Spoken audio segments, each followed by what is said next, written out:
പരിക്രമം അഥവാ പ്രദക്ഷിണം എന്നതിനെ വലംവയ്ക്കൽ എന്നും സാധാരണയായി പറയാറുണ്ട്. പരിക്രമ അല്ലെങ്കിൽ പ്രദക്ഷിണം എന്ന് പറയുന്നത് വിശുദ്ധ വസ്തുക്കളെ ഘടികാരദിശയിൽ ചുറ്റുന്നതിനെയാണ്. ഇൻഡിക് മതങ്ങളിൽ, അതായത് ഹിന്ദുമതം, ബുദ്ധമതം, സിഖ് മതം, ജൈനമതം എന്നിവയിൽ ആരാധനയുടെ അവിഭാജ്യ ഘടകമാണ് ഇത്. സാധാരണഗതിയിൽ ഇൻഡിക് മതങ്ങളിൽ ദേവതയ്ക്ക് പരമ്പരാഗത ആരാധന അഥവാ പൂജ പൂർത്തിയാക്കിയതിനു ശേഷവും ഭക്തജനങ്ങൾ സമർപ്പണത്തിന് മുൻപായും പരിക്രമം ചെയ്യുന്നു. ശ്രദ്ധാഭക്തികളോടെ അനുഷ്ഠിക്കേണ്ട ഒന്നാണ് പരിക്രമം. ക്രിസ്തുമതം, യഹൂദമതം, ഇസ്ലാം മതം ഉൾപ്പെടെയുള്ള മറ്റു മതങ്ങളിലും ഇത് ഉണ്ട്. ക്രിസ്ത്യൻ കത്തോലിക്ക സഭയിൽ പുരോഹിതർ ബലിപീഠത്തെ പ്രദക്ഷിണം വയ്ക്കുന്ന പതിവുണ്ട്. ചില കത്തോലിക്ക ആരാധനാ ആലയങ്ങളിൽ സാധാരണയായി ഒരു വിശുദ്ധന്റെയോ യേശുവിന്റെയോ കന്യാമറിയത്തിന്റെയോ പ്രതിമകളെ പ്രദക്ഷിണം ചെയ്യുന്ന പതിവുണ്ട്. ഈ ഈസ്റ്റർ അല്ലെങ്കിൽ പെരുന്നാൾ ആരാധന പൂർത്തിയാവുന്നതിന് മുമ്പ് ആളുകളെ നയിച്ചുകൊണ്ട് പുരോഹിതന്മാർ പാടിക്കൊണ്ട് പള്ളിക്ക് ചുറ്റും 3 തവണ പ്രദക്ഷിണം ചെയ്യുന്ന ആചാരവും പലയിടങ്ങളിലുമുണ്ട്. പല ഓർത്തഡോക്സ് പള്ളികളിലും പ്രദക്ഷിണം സാധാരണമാണ്. കോപ്റ്റിക് പാരമ്പര്യത്തിൽ ആരാധനാ സമയത്ത് പുരോഹിതന്മാർ അൾത്താരെ വലംവയ്ക്കുന്നു. ലൂഥറൻ, റോമൻ, കത്തോലിക്, ആംഗ്ലിക്കൻ, മെത്തഡിക്സ് പള്ളികളിൽ സ്റ്റേഷൻ ഓഫ് ദ ക്രോസ് സേവനങ്ങൾ ആഘോഷിക്കുന്ന നോമ്പ് കാലത്ത് ഇത് ഒരു സാധാരണ രീതിയാണ്. മുസ്ലിങ്ങൾ ഹജ്ജ് വേളയിൽ കഅബയ്ക്ക് ചുറ്റും പ്രദക്ഷിണം നടത്തുന്നുണ്ട്.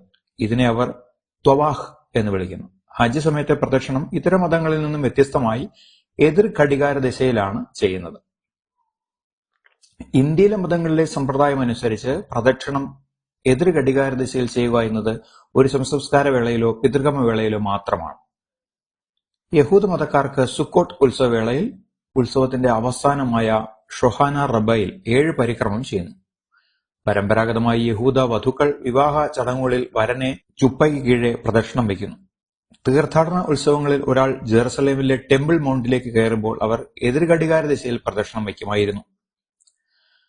ബുദ്ധമതത്തിൽ പ്രദക്ഷിണം പുരാതന കാലം മുതലേ ഒരു പ്രധാന ചടങ്ങാണ്. അവർ സ്തൂപങ്ങളോ ചിത്രങ്ങളോ പോലുള്ള പവിത്രമായ നിർമ്മിതികൾക്ക് ചുറ്റും പ്രദക്ഷിണം ചെയ്യാറുണ്ട്. ബുദ്ധമത വിശ്വാസികൾ ശ്രീകൈലാസ പർവ്വതത്തിന് ഓരോ ചുവടിലും സാഷ്ടാംഗം പ്രണമിച്ചുകൊണ്ട് പ്രദക്ഷിണം ചെയ്യാറുണ്ട്.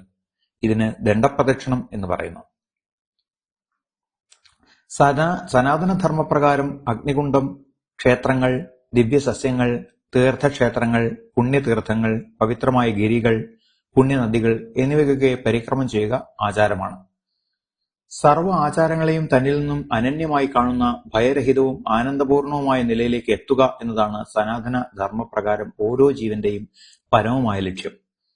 ലൗകിക ജീവിതത്തിൽ നിന്നും ആത്മീയ പരിപൂർണതയിലേക്കുള്ള യാത്രയ്ക്കായി ഓരോരോ ആചാര്യന്മാർ ഭക്തി, യോഗം, കർമ്മം ഇങ്ങനെ പല മാർഗങ്ങളെ നിർദ്ദേശിക്കുന്നു.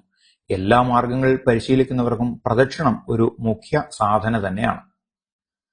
മുഖ്യ ഉപാസനാ ദേവതകളുടെ വ്യത്യാസമനുസരിച്ച് ശൈവം, ശാക്തം, വൈഷ്ണവം, സ്കാന്തം മുതലായ മാർഗങ്ങളിൽ ഹൈന്ദവത്തിൽ എല്ലാവർക്കും തന്നെ പരിക്രമ മുഖ്യമാണ്.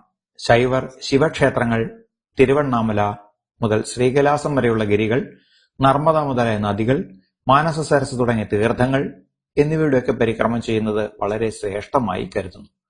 ശാക്തേയർ ശക്തിസ്ഥലങ്ങൾക്കും ദേവീക്ഷേത്രങ്ങൾക്കും പ്രദക്ഷിണം ചെയ്യുന്നത് പുണ്യകരമായി കരുതുന്നു. പ്രമുഖ ദേവീ വാസസ്ഥാനമായ വിന്ധ്യാചലത്തിൽ ത്രികോണ പരിക്രമം മുഖ്യമായ സാധനയാണ്. വൈഷ്ണവത്തിലാകട്ടെ ദിവ്യക്ഷേത്രങ്ങളുടെയും പുഷ്കരാദി തീർത്ഥങ്ങളുടെയും ഗോവർദ്ധനം, കാമദഗിരി മുതലായ മലകളുടെയും വൃന്ദാവനം, അയോധ്യ, ബർസാന തുടങ്ങിയ ദിവ്യസ്ഥലങ്ങളുടെയും പരിക്രമം ചെയ്യുക പതിവാണ്. ഭഗവാൻ ശ്രീകൃഷ്ണൻ മുഖ്യമായ ലീലകൾ നടത്തിയ പ്രദേശത്തെ വ്രജം എന്ന് പറയുന്നു. ഇതിനെ പരിക്രമം ചെയ്യുക എന്നത് വളരെ മഹത്തരമായി കരുതപ്പെടുന്നു. ഹിന്ദു വിവാഹത്തിലെ ഏറ്റവും പ്രധാനപ്പെട്ട ആചാരങ്ങളിൽ ഒന്നാണ് അഗ്നിക്ക് ചുറ്റുമുള്ള പ്രദക്ഷിണം. മൃതദേഹത്തിന് പ്രദക്ഷിണം വയ്ക്കുന്നത് ഹിന്ദുമതത്തിലെ അന്ത്യകർമ്മങ്ങളുടെ അവിഭാജ്യ ഘടകമാണ്. ഭാരതത്തിലെ ചില വിഭാഗങ്ങളിൽ ജീവിച്ചിരിക്കുന്ന ഒരാളെ പ്രദക്ഷിണം ചെയ്യരുത് എന്ന് വിശ്വാസമുണ്ട്. കാരണം അത് ആ വ്യക്തിയുടെ ആയുസ് കുറയ്ക്കുമത്രേ. അംശുമതി ആഗമപ്രകാരം പ്രദക്ഷിണം എന്ന പദത്തിന്റെ ആശയം ഇതാണ്: പ്ര ഛിദ്യയതി ഭയാ സർവേ, ദ കാരോ മോക്ഷസിദ്ധിത, ക്ഷി കാരാത് ക്ഷീയതേ രോഗോ, ന കാരം ശ്രീപ്രദായകം. അതായത് പ്ര എന്ന വാക്ക് സകലവിധ ഭയങ്ങളെയും നശിപ്പിക്കുന്നു. ദ എന്നത് മോക്ഷത്തെ പ്രദാനം ചെയ്യുന്നു. ക്ഷി എന്നത് അക്ഷരം മഹാരോഗങ്ങളെ നശിപ്പിക്കുന്നു. ന ആകട്ടെ ഐശ്വര്യത്തെ സമ്മാനിക്കുന്നു. സ്കന്ദപുരാണത്തിൽ മറ്റൊരു പ്രകാരത്തിലും ഇത് പറഞ്ഞു കാണുന്നുണ്ട്. അതിങ്ങനെയാണ്: പ്രകാരം പാപങ്ങളെ നശിപ്പിക്കുന്നു, ദകാരം അഭീഷ്ടങ്ങളെ പ്രദാനം ചെയ്യുന്നു, ക്ഷി കർമ്മങ്ങളെ നശിപ്പിക്കുന്നു, നകാരം മോക്ഷത്തെ ദാനം ചെയ്യുന്നു. പ്രദക്ഷിണം വയ്ക്കേണ്ടത് ഏതു വിധമാണ് എന്ന് ശാസ്ത്രങ്ങളിൽ വിവരിക്കുന്നുണ്ട്.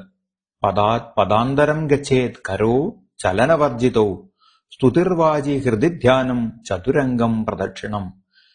4 അംഗങ്ങളാണ് പ്രദക്ഷിണത്തിനുള്ളത്. 1, ഇളകാതെ ഇരുഭാഗങ്ങളിലും കൈകൾ വയ്ക്കുക. അതായത് കൈകൾ ആട്ടി നടക്കുവാൻ പാടില്ല. വായ കൊണ്ട് ദേവന്റെ നാമങ്ങൾ ഉച്ചരിക്കുക. ഹൃദയത്തിൽ രൂപ ധ്യാനം ചെയ്യുക. ഒരു പാദത്തിൽ നിന്നും മെല്ലെ മറ്റേ പാദം ഊന്നിക്കൊണ്ട് മുന്നോട്ട് നീങ്ങുക. ഈ 4 ക്രിയകൾ പ്രദക്ഷിണത്തിനുള്ളതെന്ന് അംശുമതി ആഗമം വിവരിക്കുന്നു. ആസന്ന പ്രസവയായ ഒരു സ്ത്രീ നടക്കുന്നത് പോലെ സ്വന്തം കാലച്ച പോലും കേൾക്കാത്ത വിധത്തിൽ ദേഹശുദ്ധി വരുത്തി കുറിതൊട്ടും ഇതര ഭക്തഗണങ്ങൾക്ക് മാർഗതടസ്സം വരാത്ത വിധത്തിലും വേണം പ്രദക്ഷിണം ചെയ്യുവാൻ എന്ന് സ്കന്ദപുരാണം ഉപദേശിക്കുന്നു. സ്മൃതി അനുസരിച്ച് ഏകം വിനായകേൽ കുര്യാൾ ദ്വൈസൂരേ ത്രിണിശങ്കരേ ചത്വാരി ദേവി വിഷ്ണോശ്ച സപ്താശ്വധേ പ്രദക്ഷിണം എന്നാണ് പ്രദക്ഷിണ വിധി. ഗണപതിക്ക് 1, സൂര്യന് 2, ശിവന് 3, ദേവിക്കും വിഷ്ണുവിനും 4, ആൽമരത്തിന് 7 എന്നിങ്ങനെയാണ് പ്രദക്ഷിണം വയ്ക്കേണ്ടത്. ശാസ്താവിന് 5, ഷൺമുഖന് 6 പ്രദക്ഷിണങ്ങളുമാണ് ചെയ്യേണ്ടത്. ഏതു ദേവതയ്ക്കും 21 തവണ പ്രദക്ഷിണം വെച്ചാൽ വളരെ പുണ്യം ലഭിക്കുമെന്ന് സ്വയംഭൂ ആഗമത്തിൽ പറയുന്നു. 108 പ്രദക്ഷിണങ്ങൾ വളരെ ഉത്തമമാണ്.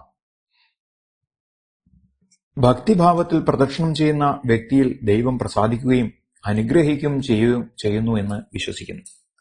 പ്രപഞ്ചത്തിലെ എല്ലാ വിശുദ്ധ വസ്തുക്കളിലും ദൈവിക ഊർജം അടങ്ങിയിട്ടുണ്ടെന്ന് ഭാരതീയർ വിശ്വസിക്കുന്നു. ഈ ഊർജം പ്രധാനമായും ആ വസ്തുവിൽ കേന്ദ്രീകരിച്ചിട്ടുണ്ടെങ്കിലും അത് ഒരു നിശ്ചിത ദൂരത്തേക്ക് വ്യാപിക്കുന്നു. അതിനാൽ ഒരു വ്യക്തി ആ വസ്തുവിനെ ചുറ്റിയാൽ അയാൾക്ക് പവിത്രമായ ഊർജവുമായി സമ്പർക്കം പുലർത്തുവാനാകും എന്ന് വിശ്വസിക്കുന്നു. ഇത് ആത്മീയമായും ശാരീരികമായും അയാൾക്ക് വളരെ സഹായകരമാണ്. ക്ഷേത്രങ്ങളിൽ പാദപ്രദക്ഷിണത്തിന് പുറമെ ശയന പ്രദക്ഷിണവും, അതായത് അംഗപ്രദക്ഷിണവും പതിവുണ്ട്. ശയന പ്രദക്ഷിണം സാഷ്ടാംഗ പ്രണാമം ചെയ്താണ് ചെയ്യുന്നത്.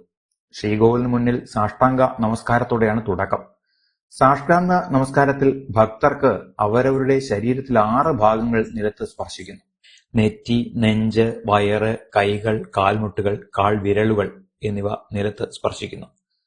സ്ത്രീകൾക്ക് ശയന പ്രദക്ഷിണത്തിന് പകരമായി അടിപ്രദക്ഷിണമാണ് വിധിച്ചിട്ടുള്ളത്.